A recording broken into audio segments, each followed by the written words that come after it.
Hola a todos y todas, vamos a comenzar con la explicación de la segunda parte del tema 4, función circulatoria y función excretora. Durante la primera parte vimos el sistema circulatorio sanguíneo, la sangre y los vasos sanguíneos. Y en esta segunda parte nos centraremos en ver el corazón, su estructura y su funcionamiento y la circulación de la sangre. Comencemos. Recordar que el corazón tiene aproximadamente el tamaño de un puño y está situado entre los dos pulmones, siempre ligeramente más desplazado hacia la izquierda. Este es el motivo por el cual el pulmón izquierdo es ligeramente más pequeño que el pulmón derecho. El pulmón izquierdo está formado por 2 lóbulos y el pulmón derecho está formado por 3 lóbulos. ¿Qué más cosas tenemos que saber? Se trata de un órgano hueco. Si recordamos cómo era el corazón, somos conscientes que tenía pequeñas cavidades, pero era un órgano compacto. Todo lo contrario al corazón, que diferenciamos grandes cavidades en su interior. Y ya veremos más adelante cómo son estas cavidades. Además, es un órgano musculoso. De hecho, el corazón, como sabemos, está literalmente trabajando a lo largo de toda nuestra vida. Vamos a ver con un poco más de detalle las diferentes capas que lo forman. Si las observamos de dentro a fuera, vemos que la capa más interna es el endocardio, es tejido epitelial, denominado endotelio. Este recubre las cavidades del corazón y continúa por los vasos sanguíneos, tanto arterias como venas. La parte intermedia del corazón es la más importante, es el miocardio, es el músculo cardíaco. Seguro que esto nos suena de haber oído alguna vez. ¿Has sufrido un ataque o un infarto de miocardio? Pues bien, este músculo es un músculo muy especial, porque si recordamos cuando hablábamos de tejido musculoso, decíamos que habían dos tipos: tejido muscular liso, que era involuntario, era de contracción involuntaria, y este lo tenemos formando parte de nuestras vísceras, como por ejemplo intestino, esófago, es decir, que se contrae y se relaja de manera totalmente involuntaria.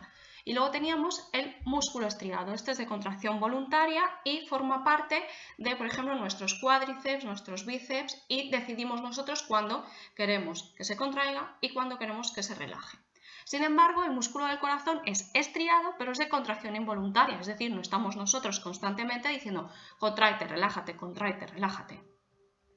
¿De acuerdo? Y por último tenemos la parte más externa, que es el pericardio. Este está formado por una doble membrana que envuelve al corazón y entre ambas membranas podemos diferenciar el espacio pericárdico. Vamos a ver ahora con mucho más detalle la estructura del corazón. Para que podamos entenderlo, tendremos que hacernos a la idea de que es como si nosotros cogiéramos el corazón, lo giráramos y lo pusiéramos de enfrente nuestro. De frente, quería decir. Por lo tanto, lo que veremos es que cuando hagamos referencia a la parte izquierda de nuestra imagen, estaremos señalando la parte derecha del corazón. Y cuando estemos mirando la parte derecha de nuestra imagen, estaremos haciendo referencia a la parte izquierda del corazón. ¿Sí? Es un poco lioso, pero no es muy complicado. Enseguida sabremos cómo funciona. Vamos a ver las diferentes partes del corazón. En primer lugar, tenemos la aurícula derecha. Es el orificio que vemos aquí. ¿De acuerdo? Es más pequeño. Fijaros que estoy señalando la parte izquierda, pero es la aurícula derecha. Este orificio está conectado con el ventrículo derecho. ¿A través de qué está conectado? A través de una válvula, denominada válvula tricúspide. Esta válvula tricúspide tiene una función muy importante, porque lo que hace es evitar que la sangre que pasa de la aurícula al ventrículo retroceda. Aquí lo podemos ver mucho mejor, ¿veis? La sangre puede avanzar en esta dirección, pero evita el retroceso. Esto es muy importante porque, fijaros, que si esto falla se me estaría mezclando la sangre de la aurícula con la del ventrículo. Entonces no sería un latido eficiente. Cuando esto falla, seguro que os suena que habéis oído, tiene un soplo en el corazón. ¿Por qué se llama soplo? Porque se oye, cuando se escucha el corazón, se oye como un ruidito, que es la sangre que se está escapando. No tiene por qué ser un problema grave, se puede hacer vida normal y corriente, pero bueno, no deja de ser pues, un pequeño defecto del corazón. Continuemos.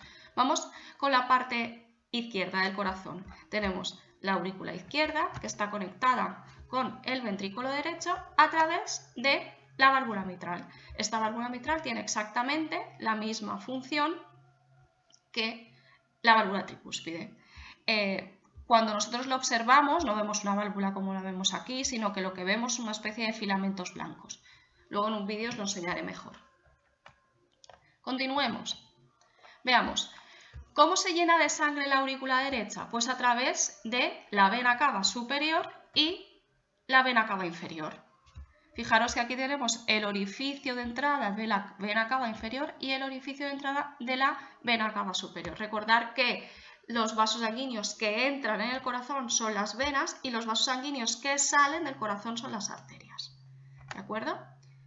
Entonces, ¿qué es lo que tenemos? La aurícula derecha se llena de sangre a partir de la vena cava. Esta sangre va al ventrículo y sale por la arteria pulmonar. Fijaros que en la arteria pulmonar tenemos también otra válvula. A estas válvulas se le llaman válvulas sigmoideas y lo que intenta evitar es lo mismo, que la sangre que sale por la arteria no pueda volver a entrar. ¿De acuerdo? Esta arteria va a los pulmones, de ahí su nombre, arteria pulmonar. Luego tenemos las venas pulmonares. Estas van a llenar la aurícula izquierda. Fijaros que tenemos dos venas pulmonares del pulmón izquierdo y dos venas pulmonares del pulmón derecho. Aquí tenemos los orificios de entrada. La sangre irá al ventrículo izquierdo y saldrá por la arteria aorta. Esta arteria aorta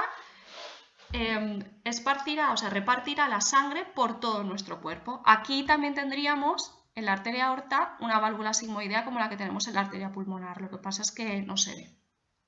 Cosas que tenemos que destacar de la estructura del corazón. Fijaos en esta parte de aquí. Esta parte de aquí es el tabique. Lo que va a hacer es dividir la parte derecha del corazón de la parte izquierda.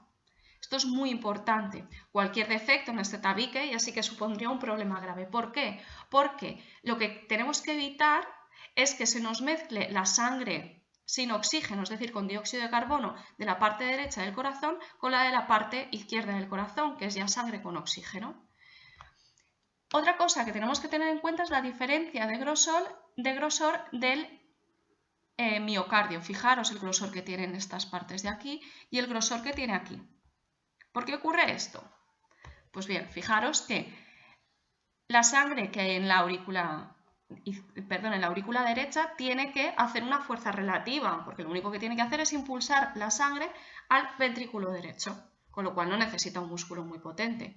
Pero el ventrículo derecho sí que va a tener que hacer más fuerza para enviar la sangre a través de la arteria pulmonar a los pulmones. Con la aurícula izquierda pasa lo mismo. Solo tiene que pasarlo al ventrículo izquierdo, pero el ventrículo izquierdo, fijaros que va a tener que impulsar la sangre a través de la arteria aorta a todas las partes de nuestro cuerpo. Por eso el mayor grosor del miocardio lo encontramos en esta parte de aquí. Y este es el motivo que el corazón se encuentre ligeramente desviado hacia la izquierda. Vamos a continuar.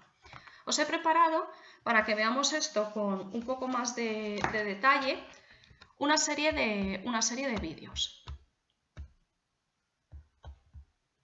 Vamos a hacer como una especie de recorrido virtual por el corazón.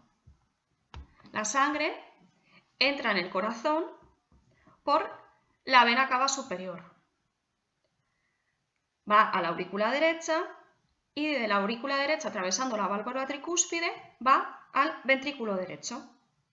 Una vez en el ventrículo derecho, atravesará la válvula sigmoidea y saldrá por la arteria pulmonar a los pulmones. ¿Qué harán los pulmones? Pues llenarse de oxígeno. Expulsará el dióxido de carbono, se llenará de oxígeno y entrará otra vez al corazón por las venas pulmonares. Entrará a la aurícula izquierda, pasará la válvula mitral y irá al ventrículo izquierdo. Una vez en el ventrículo izquierdo, pasará por la válvula sigmoidea a la arteria aorta y la arteria aorta repartirá la sangre con oxígeno a todas las células de nuestro cuerpo. ¿Sí? Bien, vamos a ver ahora un vídeo un poquito que nos da una imagen un poquito más realista. ¿De acuerdo? Fijaros aquí los latidos del corazón primero. Aquí lo que diferenciamos es la aurícula y el ventrículo, aurícula y ventrículo, aurícula y ventrículo, y estos son la válvula tricúspide y la válvula mitral. Fijaros cómo se abren y cierran para evitar el retroceso de la sangre.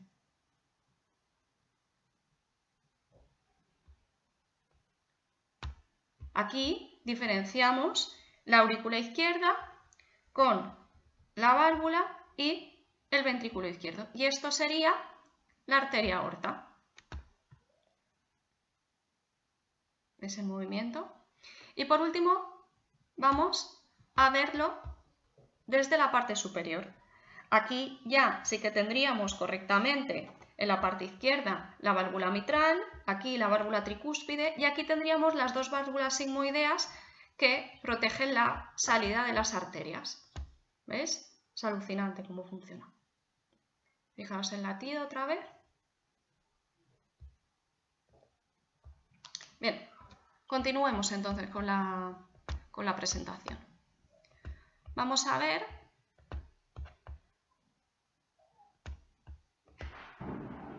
¿veis cómo funciona? Fijaros que la sangre sin oxígeno nunca se va a mezclar con la sangre con oxígeno, ¿de acuerdo? Gracias al tabique. Vamos a ver ahora el ciclo cardíaco. Ya he comentado antes que el corazón se va contrayendo y se va relajando, contrayendo y relajando, contrayendo y relajando. A estas contracciones se le llaman sístoles y a las relajaciones se le llaman diástoles. Vamos a dividirlo en tres fases. En primer lugar tenemos la sístole auricular. ¿Qué quiere decir esto? Que se contraen al mismo tiempo ambas aurículas. Al contraerse las aurículas, lo que va a pasar es que la sangre va a entrar a los ventrículos y saldrá a través de, atravesando las válvulas, ambas válvulas, y saldrá, se queda aquí en los ventrículos. Luego lo que ocurrirá será la sístole ventricular. ¿Qué quiere decir? Que se me contraerán ambos ventrículos al mismo tiempo. Como consecuencia de esto, ¿qué ocurrirá? Pues que la sangre saldrá impulsada por las diferentes arterias. Por un lado por la arteria pulmonar y la sangre irá a los pulmones y por otra por la arteria aorta y la sangre irá a todas las partes de nuestro cuerpo. Y por último tendremos la diástole. La diástole es la relajación. Cuando las aurículas y los ventrículos se nos relajan, lo que hará es que la sangre entrará a través de la vena cava superior e inferior y a través de las arterias pulmonares, llenándonos por una parte la aurícula derecha y por otra parte la aurícula izquierda. Recordad que el recorrido va a ser siempre el mismo. Las venas, entrará la sangre al corazón por las venas, irá a las aurículas, de ahí a los ventrículos y saldrá por las arterias. Siempre, siempre va a ser exactamente el mismo funcionamiento. Vamos entonces al último punto, la circulación de la sangre.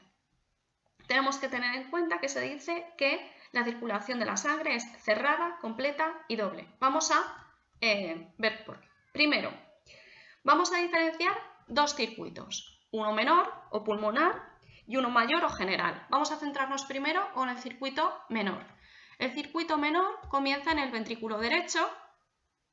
Aquí lo que va a ocurrir es que la sangre desoxigenada saldrá del ventrículo derecho a través de la arteria pulmonar y irá a los pulmones. Aquí los pulmones harán que se expulse el dióxido de carbono y entre el oxígeno.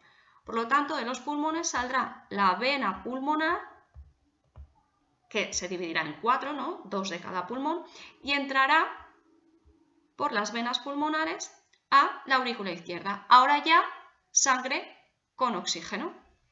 ¿De acuerdo? Vamos entonces con el circuito mayor o general. ¿Por qué se llama mayor o general? Porque ya vamos a ver que el recorrido es más grande y el menor es más pequeño. El mayor o general empieza en el ventrículo izquierdo. El ventrículo izquierdo, la sangre sale por la arteria aorta y se va a dividir. Una se desplazará a la parte superior de nuestro cuerpo y irrigará todos los tejidos, es decir, todas las células de nuestros brazos y de la cabeza. Esta sangre llegará a las células, se metabolizarán nutrientes, se metabolizará el oxígeno y se producirán una serie de sustancias de desecho, ¿no? La división de la arteria aorta que se dirige a la parte inferior, pues irá al hígado, al estómago, al intestino, a los riñones, a los genitales, es decir, a toda la parte baja de nuestro cuerpo. Y el funcionamiento será exactamente el mismo.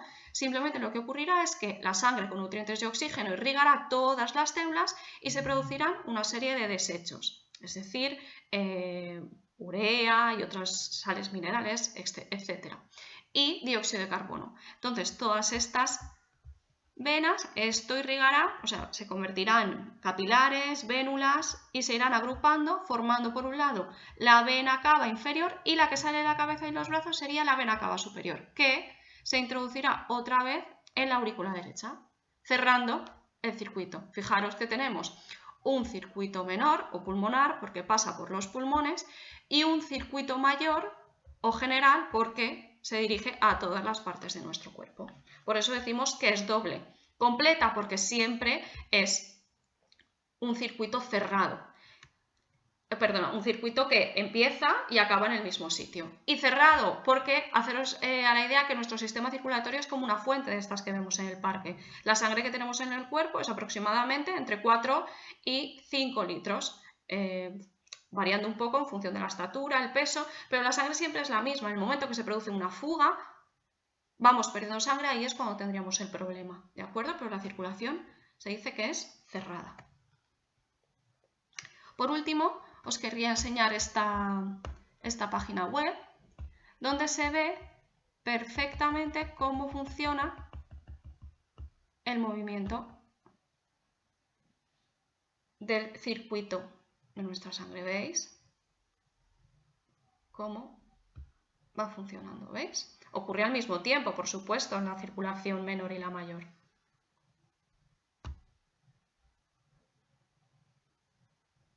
¿De acuerdo? Bueno, espero que haya quedado claro y hasta aquí la explicación de la segunda parte del tema 4.